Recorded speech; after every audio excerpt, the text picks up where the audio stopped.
Hey, Shalom, Akim, Shalom, Shalom, all praises, glory, and honor to Yahweh, Ba'ashem, Yahweh Shai, Ba'ashem, Kakwadash. Double honors to the apostles and the elders of Great Millstone for teaching us his truth, and salutations to the sincere Akim and Aqua that may listen. May the blessing of election be upon your house. My name is Brother Okwai. I'm back in here with another quick and Lord's will is always an edifying lesson. And for today's lesson, I kind of just wanted to go through this word um, called acrimony, and essentially that sentiment of ill will, sentiment of bitterness, and how that can essentially be something that is, it can be, I don't want to say the word detrimental, but it can lead to detrimental effects if it consumes you, right? So let me start off by actually defining what the word actually is. It's something I just learned today, and I sincerely pray and hope that this lesson, really and truly is edifying. So this is acrimony in vocabulary.com, and it says acrimony, excuse me, is bitterness or ill will. It's a spiteful word. It sounds bitter like acid. So it says it comes from the Latin acrimonia, meaning basically a sharpness. It says the suffix the suffix goes back to monium, which means a state or condition. So it's the state or condition of being bitter when you actually put the two together, right? So the original portion of the word is acrid, and then you have monium. So you have acrid, which means something sharp or something bitter, and then you have monium, which means a state of condition. So it's essentially when you put the two together, you get a state or condition of someone who's bitter, right? So someone having ill will, right? So um, it says it's a noun. It says acerbity, bitterness, thorniness. Let's see, disagreeableness. So essentially, someone who has a sentiment of ill will. Let's see here. Just give me 1 second, just to kind of like, show the sentiment I'm conveying here, right? So here it says resentment, hostility. It says grudge, nastiness, harshness, sharpness, virulence, grudge, right? So someone who has like essentially like an evil eye, malice, bad blood, right? So that's kind of the sentiment I'm conveying here, because we know when you really think about it, bitters are actually, when you think about it on a physical level in terms of foods and stuff, like bitters are actually good for you, but there can be detrimental points. If left unchecked, it can be detrimental for you, because by suffering bitterness, it can lead you to feeling some type of behaving carnal, and you essentially suffering in a wrong way as opposed to suffering in a essentially in a righteous way. So I kind of just wanted to talk about that, because it's something that I personally have experienced, and I sincerely pray and hope that this really and truly is edifying, right? Because sometimes you might go through a period of suffering, right? And you're suffering in a righteous way, but there is like something kind of after that suffering period might be over, so to speak.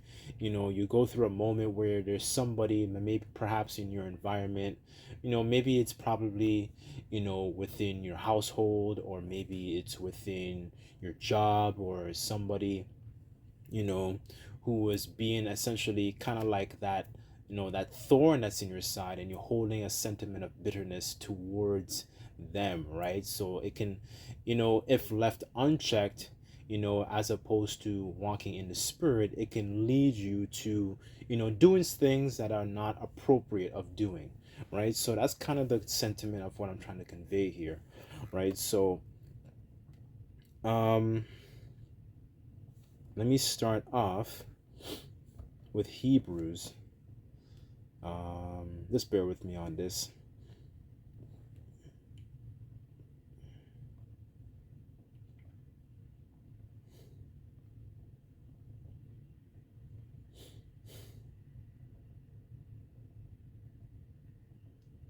Okay, this is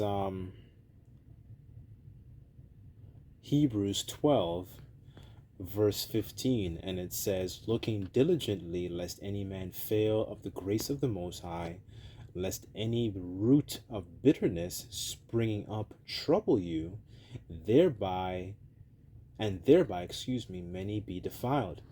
In the AMP it says, so it that no one falls short of the Most High's grace, that no root of resentment springs up and causes trouble, that it many, and by it many be defiled, right? So, if any brothers have ever had like a strong bitter root, like one of the things I tried recently was having raw garlic.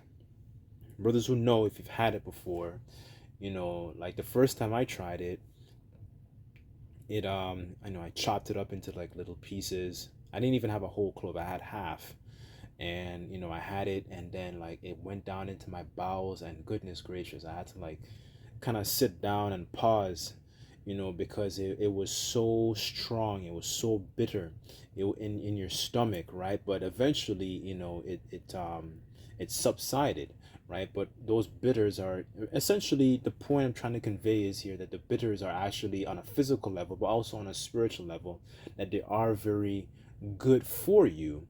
But moments, going through that process, you can have a certain feelings of resentment can come up, as you're going through that process of actually dealing with situations that are not always as favorable, because there are moments you will go through different periods of suffering, right? So the point really is that not to harbor and have feelings of resentment and ill will and so on and so forth, because those things can essentially be detrimental to the way you walk. And I don't mean that physically, I mean that like your spiritual conduct, because sometimes certain people, they go through something, and it essentially becomes a burden. It starts to feel very uncomfortable, then they start holding very ill will because of that, whatever that bitterness, that suffering is. And it can lead someone to behaving very carnal, and recompensing evil for evil. As a matter of fact, I'll get that. Right? As opposed to understanding that this bitterness, okay, this is something that's actually good for me. Let it actually run its course, so to speak. Right? This is Romans 12 verse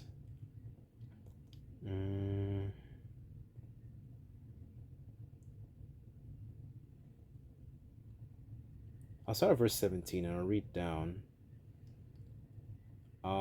Says, recompense to no man evil for evil, provide things honest in the sight of all men, and if it be possible, as much as lieth in you, live peaceably with all men. Dearly beloved, avenge not yourselves, but rather go unto a place but rather go give place unto wrath, for it is written, vengeance is mine, I will repay, saith the Lord. Right? So whatever that situation is, you leave that into the hands of the Lord. You don't go trying to establish and get your own vengeance, so to speak. Right? That's one of the things that Jake sometimes will do, because Jake doesn't understand there is a way. You can suffer as someone, you can suffer in an acceptable way, and you can suffer in an unacceptable way. But the point I'm trying to convey is here to veer away from walking in the flesh, to the point where you do something carnal. remembering to stay spiritual in the mindset of, in sentiments of, dealing with, situations that are not as favorable, that are not as, essentially uncomfortable. They're very uncomfortable situations. So not getting into a carnal mindset, right? But Jake sometimes, they get into a situation and they might have like they could be quick tempered, and they essentially they recompense evil for evil and they end up suffering on an unrighteous way, on an unfavorable way, right? So since I mentioned that, this is First Peter's 4, verse 15, and it says, "But let none of you suffer as a murderer, or as a thief, or as an evildoer in sorry, or as a busybody in any other men's matters," right? So, that's mostly when you think about the ways Jake suffers, because, they do things that are that's detrimental to their situation, as opposed to allowing that suffering to essentially what's it called? What's the word I'm looking for? To kind of run its course, so to speak, right? And actually try and refine them, right? Instead of actually trying to recompense evil for evil. Like a good example I'll use is when there was an account essentially with David, and he had the opportunity to recompense evil for evil, and get his lick back, so to speak, against King Saul, because even in an earlier account, King Saul was tripping, he was carnal, and there was a point where he threw javelins at him, and there was a moment in another portion of his story where he had the opportunity to recompense that evil, not evil per se, but get his lick back, so to speak. But he was very spiritual in that mind frame, the fact that because he understood that, like, yo, this is the Lord's anointed, I'm not gonna touch him, right? He understood that. So that's really the point I'm trying to get at here. It would have been easy for David, like, if you put a lot of our people in that same environment that David was in that moment, you're close to, this guy's been giving you a hard time, he's been like a real thorn in your side. So I'm like, you know what, yo, done up this guy, man. Let's carve him up. Let's cut him into cold cuts, man. You know what I'm saying? But Jake is very, very natural, and the scriptures say about the natural man cannot perceive the things which are in the spirit, right? Because they're foolishness unto him, to roughly paraphrase. So they would go through, a regular Jake, I'm talking about, a lot of our people in the world, they might go through that situation and make a miscalculated move because they just want to get their lick back, rather than allowing that that sentiment of suffering to kind of like run its course, right? And then let the Lord handle this, let the Lord deal with him, right? you know right, so that's pretty much the point. So I want to jump over to, I just want to read this quick account here. Just bear with me on this.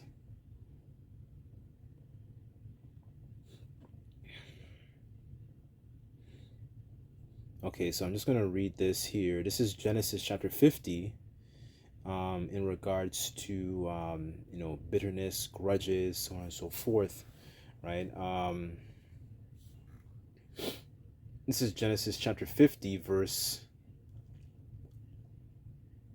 I'll start at verse 14 and read down, and it says, "And after he buried his father, Joseph returned to Egypt." I'm reading in the AMP, by the way. And it says, "He and his brothers and all who had gone up with him. When Joseph's brothers saw that their father was dead, they said, 'What if Joseph carries a grudge against us and pays us back in full for all the wrong which he did to him?'" Right? So going back, let's do a little time travel in the story. They had a hand. Joseph's brothers, it was Reuben and Judah. They had essentially they had a hand in Joseph's downfall pretty much, and he got sold, by, they like, they stripped him of his coat, of many colors, and like, let's not kill him, but we'll sell him to the Ishmaelites, and so he gets sold into slavery and all this, right? So they conspired to, to bring him down. So anyways, it says, so they sent a word to Joseph, saying, your father commanded us before he died, saying, you are to say to Joseph, I beg you, please forgive the transgression of your brothers and their sin, for they did you wrong. Now please forgive the transgression of the servants of the Most High Yahweh, of your father. And Joseph wept when they spoke to him. Then his brothers fell down before him in confession. Then they said, behold, we are your servants and slaves. So they essentially came back.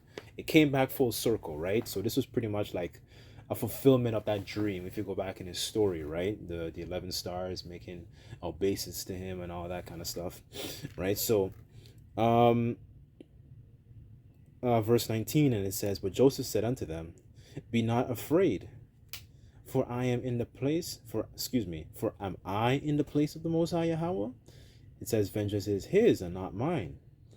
But as for you, you meant evil against me, but the Most High Yahweh meant it for good, in order to bring about the present outcome, that many people would be kept alive as they are this day. So even though, Joseph in that situation, he got the opportunity to essentially rekindle that relationship and reconcile with his brothers, right? In their spirit, the brothers, they had that sentiment like, damn, man, we really messed up. He's going to hold a grudge. He's going to recompense evil. What if this guy tries to plot to, get rid of us? But, Joseph in that situation was very, very spiritual. Scripture say a spiritual man judgeth all things, right? So for him, his mindset was, okay, I went through this, but look at the bigger picture, the bigger outcome. It wasn't just about him per se. Yes, the Lord used him and put him up, broke him down and built him back up so he would be in that position in Egypt. But at the same time, it wasn't just about him per se. And he was very spiritual. He didn't take that opportunity to essentially, like I read earlier, recompense that evil for evil. And that can be a tough thing, because we all have that thorn, thorn that Paul talks about in Corinthians. That thorn can be very, very uncomfortable, right? But at the same time, it's really for development, but it's going back to the title, it's so easy to get kind of consumed, to do something carnal in the midst of that uncomfortable situation. So that's really where I'm trying to convey and stir your minds into understanding, to essentially to constantly remain in the spirit, right? Not to take that opportunity to, recompense evil for evil. Don't go flipping over your desk at work, or being a lion in your house or something like that. I'm just using that as an example. But it's very easy in the midst of that situation to be to get carnal, right? But we're not niggas, we're not sagging pants, pookies and rays, right? We're Israelites, right? So that's pretty much, as a matter of fact, I'll read this last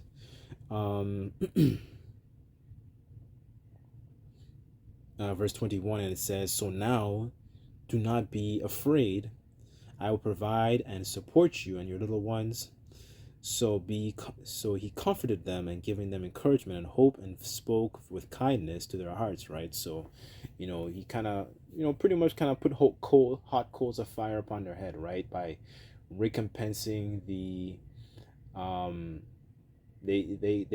he recompensed good instead of evil, right? So just something to keep in mind, right? So you don't fall into that spirit of like having your spiritual eye darkened to try and seek out your own vengeance, right? Whatever that way might be, so staying away from that spirit and essentially kind of stepping back and allowing, like, realizing, okay, it's uncomfortable, yes, but bitterness is really for, for betterment, right? That's to improve us. It's not to essentially make us make us carnal, right? That the easy thing to do is to go into the flesh, right, and try and recompense evil for evil. That's the easy thing to do. As a matter of fact, they make shows about it. There was a show I used to watch back in the day called Boondocks, and all it took was for a Jake to step on another Jake's shoes and they're ready to scrap, right? Rather than trying to, be cordial and go on their way, they're so quick tempered, and that is the danger, with our people, right? They get hasty in a time of trouble, right? So, anyways, um, that's pretty much it. That's pretty much the lesson. But I sincerely pray and hope that this lesson was edifying. Just wanted to give a little bit of comforting exhortation, and as a matter of fact, I guess I'll leave off with this last precept here. Where is it? Let's bear with me on this.